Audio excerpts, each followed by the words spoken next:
Η αντίστροφη μέτρηση έχει αρχίσει τόσο για τους Ολυμπιακούς όσο και για τους Παραολυμπιακούς Αγώνες του Λονδίνου. Ο ΠΑΠ, υποστηρίζοντας έμπρακτα την προετοιμασία των αθλητών, προχωρεί στη χορηγία 1 εκατομμυρίου ευρώ προς την Παραολυμπιακή Επιτροπή.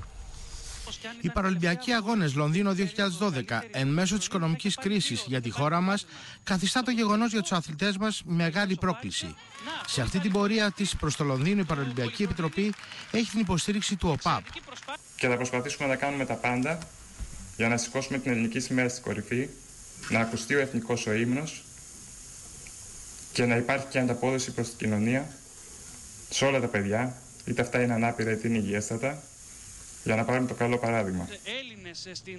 Ο πρόεδρος της Παραολυμπιακής Επιτροπής, Γιώργος Φουδουλάκης, εξήρε το έργο του ΟΠΑΠ και παρά την ελλειπή προετοιμασία λόγω της ανυπαρξίας μέχρι τώρα των πόρων, υποσχέθηκε μετάλλια.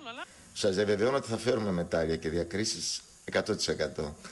Στο 2008 έπεσα μέσα στο νούμερο, τώρα θα είμαι λιγότερο προφήτης, γιατί ας μην ξεχνάμε ότι μέχρι τώρα είχαμε μια πολύ άσχημη κατάσταση και τώρα στο παραπέντε θα κοιτάξουμε να καλύψουμε την προετοιμασία αυτή που μείναμε λίγο πίσω. Ο πρόεδρος και διευθύνων σύμβουλος του ΟΠΑΠ, Γιάννης Πανουδάκης, εξήγησε πως ο οργανισμός θα σταθεί στο πλευρό των αθλητών χορηγώντας 1 εκατομμύριο ευρώ.